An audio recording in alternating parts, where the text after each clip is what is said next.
É um dos projetos de engenharia mais ambiciosos do mundo.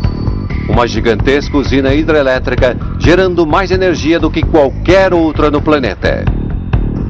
Para construí-la, o trajeto de um grande rio sul-americano será bloqueado. Milhares de hectares de habitat animal e dezenas de milhares de casas desaparecerão numa enorme inundação.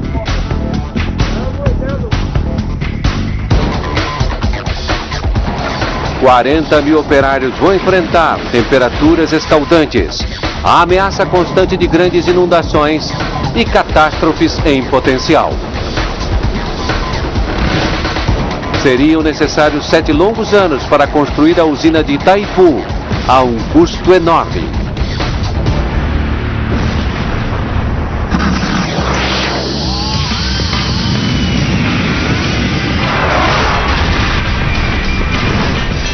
Obras incríveis.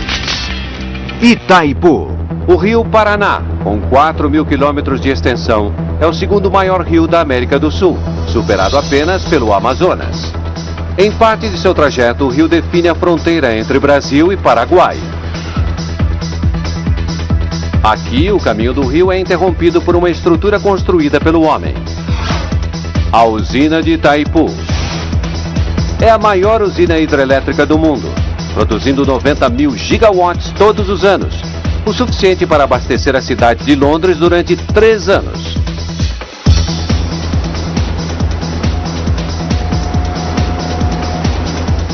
Com 7 quilômetros de extensão, é 2,5 vezes mais longa que a ponte Humber, na Inglaterra, e tem uma altura equivalente a um prédio de 65 andares.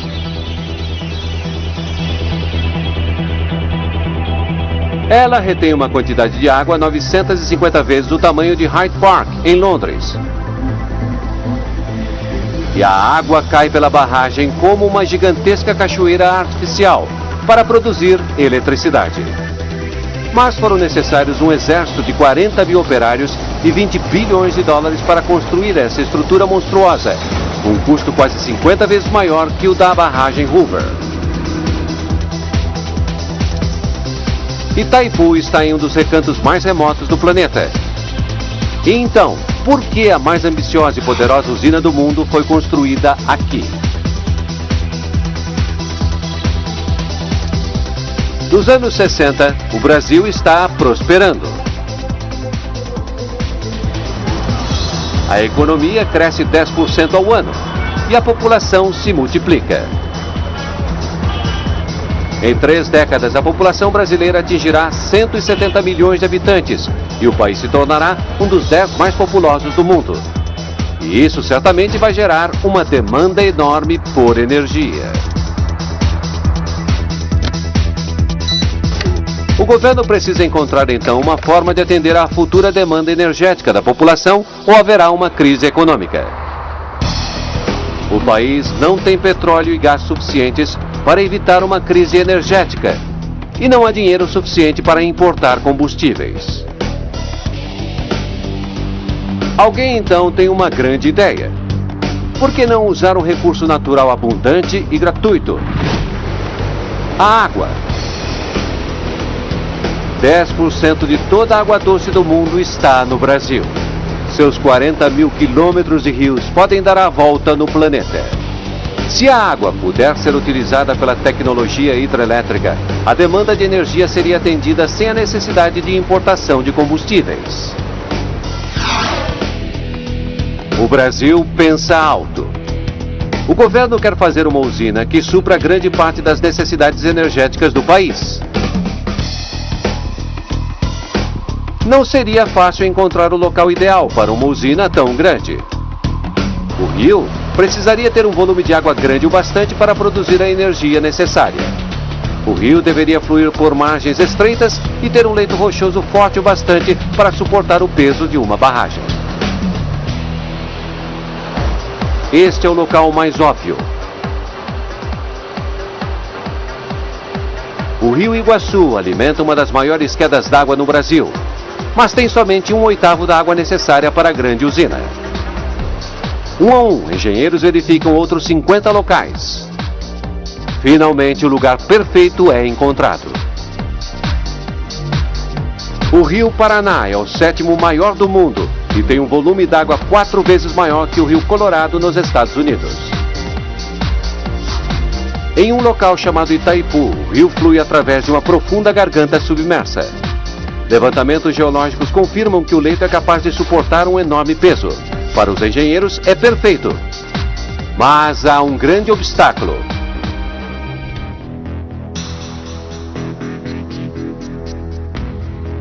A garganta fica na fronteira entre o Brasil e seu antigo inimigo, o Paraguai. No século XIX, os dois países travaram uma guerra. O Paraguai perdeu metade de seu território e metade de sua população foi morta. Mesmo 100 anos depois, ainda há desconfiança entre os dois povos. Em 1966, começam as negociações entre os dois países. O projeto da usina fica suspenso durante 7 anos. Mas no fim, a possibilidade de um vasto suprimento de energia se mostra irresistível. Em 26 de abril de 1973, Brasil e Paraguai assinam um tratado. A usina de Itaipu recebe então a luz verde. Se tudo for como o planejado, este projeto vai superar alguns dos maiores projetos de barragens do mundo. A usina será 18 vezes mais longa que a barragem Hoover e 9 vezes mais pesada.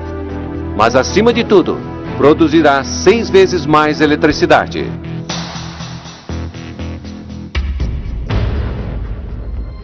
Mas a mais poderosa hidrelétrica do mundo exigirá sacrifícios.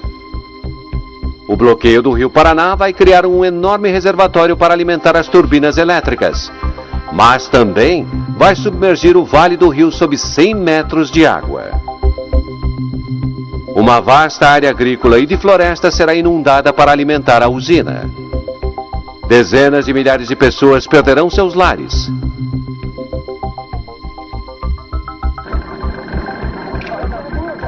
E os habitats de milhares de espécies de animais desaparecerão para sempre quando o projeto de Itaipu chegar a um ponto sem volta. Um enorme canal será escavado através da margem rochosa. Sua função será desviar temporariamente o rio do canteiro de obras da usina. Com 2 km de comprimento e 80 metros de profundidade, será o maior canal artificial já construído. Se a construção falhar, todo o projeto estará condenado.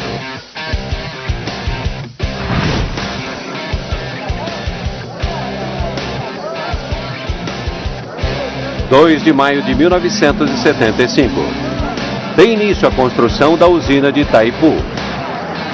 O primeiro trabalho é fazer o canal para desviar o rio.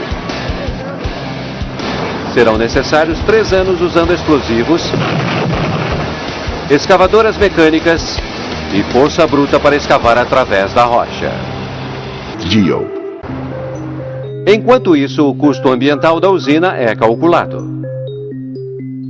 Depois de construída, a barragem de Itaipu transformará o Vale do Rio Paraná num gigantesco reservatório.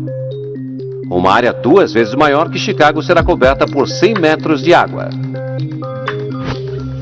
Enquanto a escavação está em andamento, consultores ambientais são chamados. Sua tarefa é avaliar que animais e plantas podem ser salvos da inundação. É o primeiro projeto de uma usina que elabora um grande plano de resgate, mas nesta etapa há somente 17 pessoas envolvidas e na maioria voluntários. É um trabalho difícil. Se o plano de resgate não for concluído antes da inundação do vale, milhares de animais morrerão e espécies ameaçadas também podem ser afetadas. Magico vermelho. Cerca de 40 mil pessoas também vivem aqui. Vilarejos e fazendas inteiras, algumas delas ocupadas pela mesma família há gerações, serão cobertas pela água. Os donos terão de ser indenizados, mas as autoridades precisam decidir o quanto pagar. É um dos maiores trabalhos de avaliação imobiliária do mundo e foram necessários 4 anos para ser finalizado.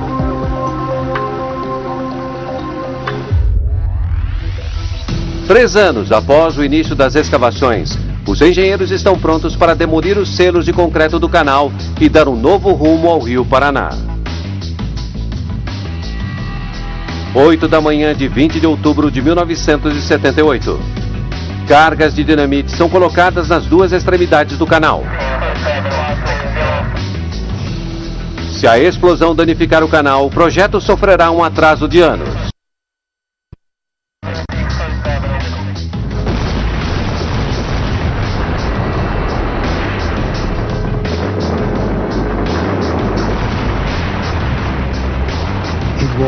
Foi um momento fantástico, incrível. A explosão lembrou fogos de artifício.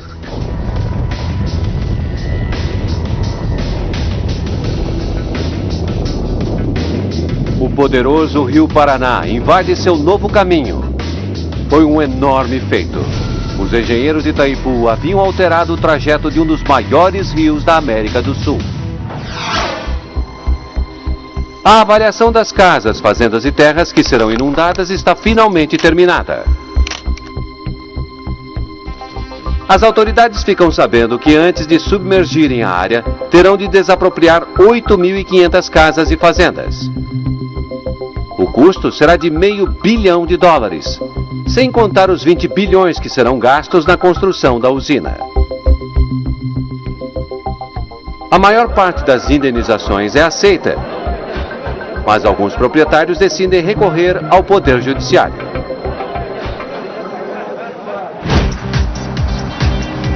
Os engenheiros concentram-se em cumprir os prazos. Eles precisam de mais operários, um exército deles. Mas o Vale do Paraná é remoto e pouco habitado. Sua única cidade, Foz do Iguaçu, é um pequeno assentamento fronteiriço.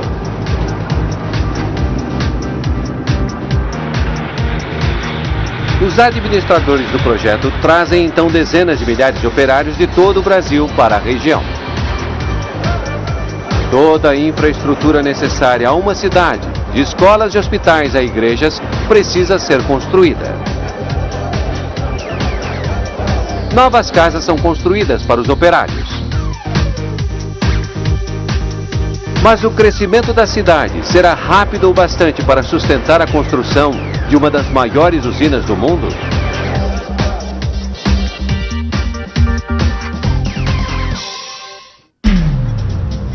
Todas as barragens são capazes de uma coisa: resistir à pressão da água no reservatório atrás delas. Quando a geografia permite, a barragem pode ser um simples muro ancorado nas rochas ao redor. Mas o terreno em torno de Itaipu não permite esse recurso e a barragem terá de contar somente com seu próprio peso. Os engenheiros chamam isso de barragem de gravidade. A ideia é fazer uma estrutura tão pesada que a água não consiga movê-la. Para funcionar, a barragem terá de pesar 61 milhões de toneladas.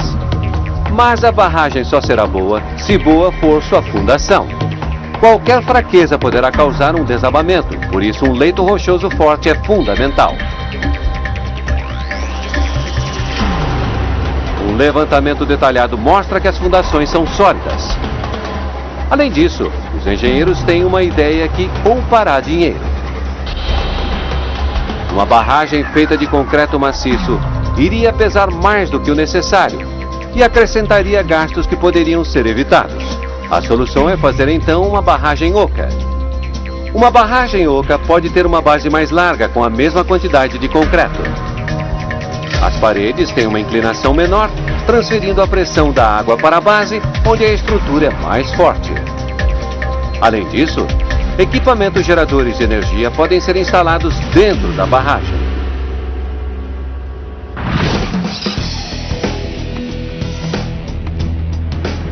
Junho de 1979. Os preparativos para a barragem principal estão em andamento e tudo está indo bem.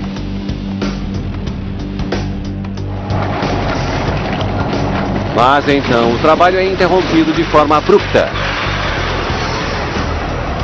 Há um problema com o leito. É uma notícia desastrosa. Embora o levantamento geológico tenha confirmado a qualidade do leito, os engenheiros encontram uma camada de rocha fraca, como um dente podre a 20 metros de profundidade. Eles temem que não suporte o peso da barragem.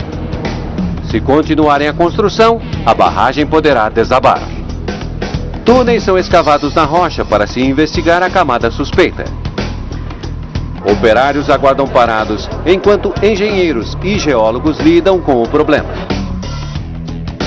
Como se fossem dentistas, os engenheiros vão perfurar a rocha problemática e preenchê-la com concreto de alta resistência. O problema será resolvido, mas o trabalho extra levará meses e acrescentará 20 milhões de dólares ao orçamento. Ao mesmo tempo, o trabalho nas paredes centrais da barragem continua. São construídos 18 blocos de concreto, cada um deles 4 vezes mais alto que a Estátua da Liberdade de Nova York. Cada bloco é moldado separadamente. Enormes estruturas de aço são erguidas para receber o concreto e mantidas no lugar até a secagem. Com a construção chegando ao fim, ambientalistas se concentram em retirar a vida selvagem. Eles esperam salvar 30 mil animais, levando-os a novas áreas ou santuários. O objetivo é resgatar o maior número de animais possível antes da inundação.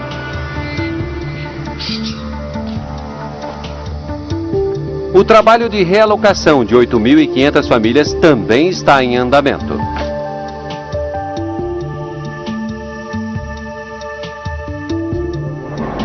Indenizações são acertadas em longas negociações ou judicialmente. Alguns recebem dinheiro, outros uma propriedade similar em outro local.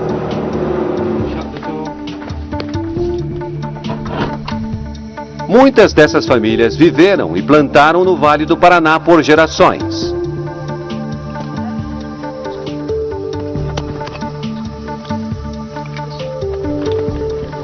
É um momento desolador quando deixam seus lares para sempre.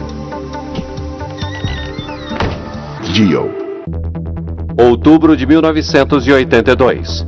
7 anos após o início da construção, chega o grande dia. As enormes comportas no canal que faz o desvio do rio são fechadas. O Rio Paraná volta a fluir por seu curso original, enchendo o reservatório. Agora não há como deter a água.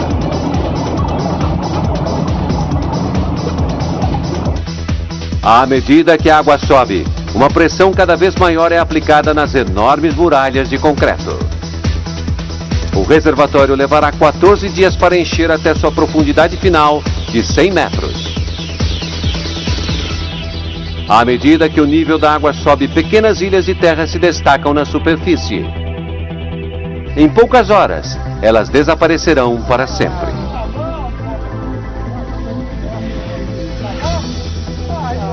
Por enquanto, elas fornecem um último refúgio para animais amedrontados. As equipes de resgate continuam os esforços para salvá-los, antes que seja tarde demais. Em pouco tempo, restam apenas o topo das árvores para os animais, dificultando um pouco o trabalho das equipes de resgate.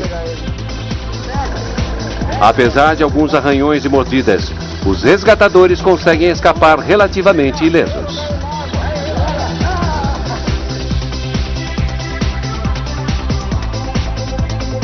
Em 2 semanas, o nível da água sobe e um vasto trecho do Vale do Paraná é perdido para sempre.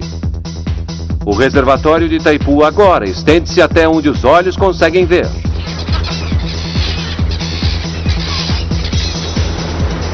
Ao longo dos 9 anos seguintes é realizada a etapa final de Itaipu. Com a barragem terminada, tem início os trabalhos na usina hidrelétrica. São erguidos 18 tubos gigantes para direcionar a água às turbinas, cada um deles com a altura de um prédio de 30 andares. As turbinas pesam 800 toneladas, o equivalente a 2 aviões jumbo. São tão grandes que foram fabricados veículos especiais para transportá-las.